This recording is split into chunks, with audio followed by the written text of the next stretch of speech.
सात संगत जी, श्रद्धा और प्रेम से कहना जी, धन निरंकार जी, धन निरंकार जी। सात संगत जी, दास आप जी सभी संत महात्माओं के चरणों के धूल के समान है। दास एक छोटी सी विचार आप जी सभी संत महात्माओं के चरणों में लेकर आया है। आशा है आप जी सभी संत महात्मा इस विचार को लास्ट तक जरूर सुनेंगे। सात संगत जी, एक बार की बात है, गांव में सत्संग हो रही थी। सात संगत जी, बहुत ही लंबा चौड़ा पंडाल था।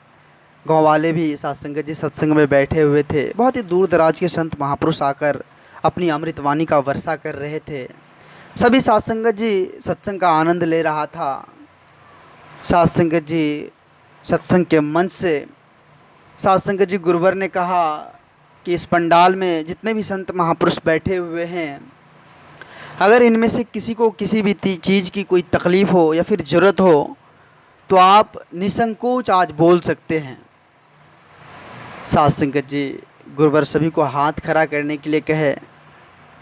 सात संगत जी वैसे भी जो संत महापुरुष होते हैं, जो इस परमात्मा को जानते हैं, जो इस तन मन धन को प्रभु परमात्मा का मानकर इस जीवन की गाड़ी को आगे बढ़ाते हैं, उनको सात संगत जी किसी भी चीज़ की ज़रूरत वैसे नहीं होती है, क्योंकि वो मांगते नहीं है। परमात्मा उन्हें सात संगत जी खुद ब खुद दे देते हैं, वो उसे मांगने की कोई ज़रूरत नहीं होती है। तो सात संगत जी उस पंडाल में कुछ संसारिक लोग भी बैठे हुए थे। तो उनमें से कुछ व्यक्ति हाथ खड़ा किए। तो सात संगत जी गुरुवर ने बारी बारी से पूछे कि आपको क्या तकलीफ़ है, आप बोलिए। तो सात संगत जी एक सज्जन व्यक्ति हाथ खड़ा करके बोले, हुजूर हमारे जीवन में बहुत ज़्यादा परेशानी है। हमारे परिवार की आर्थिक जो स्थिति है वो बहुत ही दयनीय है। हुजूर आप जी के चरणों में बस इतना अरदास है, बस इतना कृपा कीजिए कि हमारे परिवार की आर्थिक स्थिति ठीक हो जाए ताकि हम भी खुशहाल जीवन जी सके। सात संगत जी गुरुवर बोले, कोई बात नहीं, ठीक है, बिल्कुल आपके परिवार की आर्थिक स्थिति अच्छी हो जाएगी, आप भी खुशहाल जीवन जी पाएंगे, सब प्रभु परमात्मा की कृपा है। सात संगत जी इसी तरह और दो तीन ऐसे ही व्यक्ति गुरुवर से जो है इस तरह की बातें बोले, तो सभी को सात संगत जी यही बात गुरुवर बोले कि आपकी स्थिति बिल्कुल ठीक हो जाएगी, परमात्मा पर आप भरोसा रखिए। सात संगत जी इतने में गुरुवर की नज़र एक फ़कीर पर पड़ गया। उसी सत्संग पंडाल में बैठे हुए थे। तो गुरुवर ने सात संगत जी उनसे भी पूछे कि अगर आपको भी किसी भी चीज़ की कोई ज़रूरत हो तो आप निसंकोच बोल सकते हैं, इसमें कोई दिक्कत नहीं है। तो सात संगत जी वो फ़कीर गुरुवर से बोले कि हुजूर हमें इस दुनिया की किसी भी ऐसे ही कोई चीज़ जिसकी हमें कोई ज़रूरत नहीं है, हुजूर दुनियावी चीज़ की हमें कोई ख़ास ज़रूरत नहीं रहती है। हुजूर मेरे मन में एक शक पैदा हो गया है, एक संदेह पैदा हो गया है। बस आप जी के चरणों में मैं अरदास करता हूँ कि वो शक मेरा दूर कर दे आप, बस और कुछ नहीं चाहिए हमें। तो सात संगत जी गुरुवर ने कहा कि बताइए ऐसी कोई कौन सी बात है कि आपको उस पर शक हो गया है। तो सात संगत जी व फ़कीर ने गुरुवर से कहा कि हुजूर हमें इस बात की समझ नहीं आ रही है कि अभी आपने एक मन से जो बात बोली कि किसी भी व्यक्ति को कोई भी चीज़ की ज़रूरत हो तो वह हाथ खड़ा करके बोल सकते हैं, निसंकोच भाव से बोल सकते हैं। तो हुजूर आपके चरण में दो चार व्यक्ति ऐसे थे जो अपनी स्थिति व्यवस्था सुनाई। हुजूर हम यह जानना चाहते हैं कि उस व्यक्ति के भाग्य में तो वो लिखा हुआ नहीं था, फिर आपने उसको ऐसा आशीर्वाद क्यों दे दिया। मुझे इस बात का शक हो रहा है, संदेह हो रहा है कि उसके भाग्य में तो यह चीज़ लिखा ही हुआ नहीं था कि वह उसकी आर्थिक स्थिति या फिर वह भी सुखमय जीवन जी सके, लेकिन आपने आशीर्वाद दे दिया कि आपकी जीवन खुशहाल हो जाएगी, आपकी आर्थिक व्यवस्था ठीक हो जाएगी। बस संदेह इस बात की है हुजूर। सात संगत जी कहते हैं ना कि जब भगवान ग्रंथ लिख रहे थे, वेद लिख रहे थे, और जहाँ सात संगत जी जिस स्याही से जिस लेख से लिख रहे थे, जब वेद सब कुछ लिख कर तैयार हो गया और जब स्याही बच गया था, वो सात संगत जी लेख बच गया था, तो वो गुरु के हाथ में सात संगत जी सौंप दिए थे ताकि गुरु अपने हिसाब से अब इस दुनिया के व्यक्ति का भाग्य लिखे। अपने हिसाब से वो जिसके ऊपर कृपा कर दे उसका भाग्य अपने हिसाब से वो लिख दे। ऐसी लेख परमात्मा स्वयं जो है वो गुरुवर के हाथ में दिया था। तो साध संगत जी गुरुवर ने इस बात पर कहे, उन्हें समझाने लगे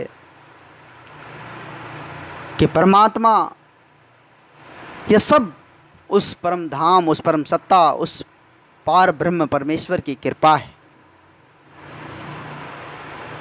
जो भी सतगुरु के दर को आकर इस परमात्मा को जानते हैं, इस परम सत्ता से उसकी दर्शन हो जाती है, इस निर्गुण निराकार को वो जान जाते हैं, तो फिर उनकी मन की जो भटकन है वो ख़त्म हो जाती है। जब मन की भटकन ख़त्म हो जाए तो जीवन अपने आप खुशियों से भर जाती है। साध संगत जी यही सच्चाई है कि परमात्मा ने जो लेख सतगुरु के हाथ में दिया था ताकि वो अपने हिसाब से उसके दर में जो भी आ जाएं उनके भाग्य को वो स्वयं लिख देते हैं, उनके भाग्य को वो साध संगत जी पलट देते हैं। सतगुरु ही मात्र एक ऐसे हैं जो इस भाग्य को रच सकते हैं। साध संगत जी जो भी सतगुरु के दर में पहुंचते हैं सबसे पहले तो वो बड़ा ही भाग्यशाली होते हैं। साध संगत जी जिसको वो रास्ता मिलता है, जो वो रास्ते पर चलकर उस दर को जाते हैं, वह स्वयं भाग्यशाली होते हैं। साध संगत जी जिसको सतगुरु का दर प्राप्त होता है। साध संगत जी सब तो नहीं पहुंचते वहाँ, सभी को आदेश नहीं है वहाँ पहुँचने का, बस लक्की जो होते हैं वही पहुँचते हैं सतगुरु के दर। कोई ना कोई साध संगत जी पुण्य का काम वो जरूर किसी न किसी जन्म में किया होगा ताकि उसको सतगुरु का संग मिलता है। आज साध संगत जी हम सभी देख रहे हैं कि समय के सतगुरु माता जी,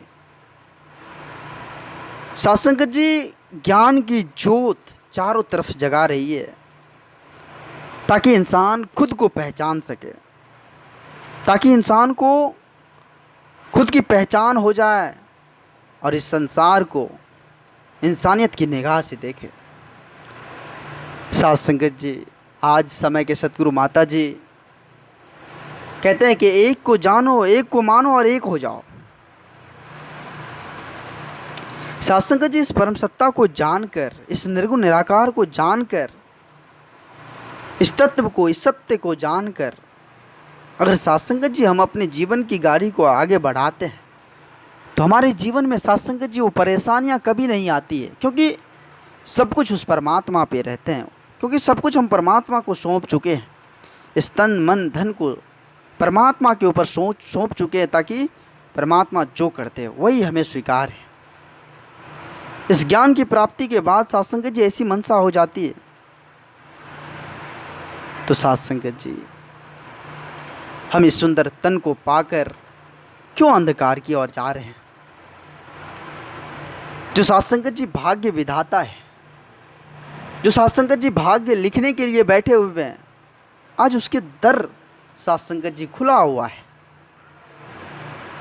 साध संगत जी चारों तरफ से उसका दर खुला हुआ है। आओ साध संगत जी सभी मिलकर इस सच्चे सतगुरु के दर पर जाकर अपने भाग्य को संवार ले, अपने जीवन को संवार ले। क्योंकि साध संगत जी जो सतगुरु के दर को जाते हैं, चाहे वो पापी से पापी क्यों ना हो, वो भी साध संगत जी निर्मल हो जाते हैं। उनके भी मन का अहंग, मन का मैपन खत्म हो जाता है। साध संगत जी जीवन निस्वार्थ हो जाता है, आनंदित हो जाता है। साध संगत जी अगर इस तन को संवारनी है, इस जीवन को संवारनी है, अगर इस जीवन को साध संगत जी इस लोक और परलोक भी सुखी जो सतगुरु करने वाले हैं उसके चरण में अगर साध संगत जी खुद को समर्पित कर, खुद को नतमस्तक कर अपने जीवन को साध संगत जी आनंदमय खुशियों से अगर भरना चाहते हैं तो साध संगत जी आओ आज ऐसे सतगुरु के चरणों में, इसका द्वार चारों तरफ से खुला पड़ा है। साध संगत जी दास आप जिस भी संत महात्माओं के चरणों के धूल के समान है। दास इस चैनल के माध्यम से आप जिस भी संत महात्माओं के चरणों में छोटी छोटी विचार लेकर आते रहता है। आप जिस भी संत महात्माओं का भरपूर प्यार भरपूर आशीर्वाद दास को मिल रहा है। साथ संगत जी आगे भी इस तरह का लाड़ प्यार दास के साथ बनाए रखना अरदास है। साथ संगत जी अगर ये छोटी सी विचार आप जी सभी संत महात्माओं को प्यारा लगा हो तो साथ संगत जी सभी संत महात्माओं के बीच शेयर करें और साथ संगत जी इस चैनल को सब्सक्राइब भी करें। साथ संगत जी एक बार सभी संत महात्मा मिलकर प्रेम और सत्कार से कहना जी, धन्य निरंकार जी, धन्य निरंकार जी।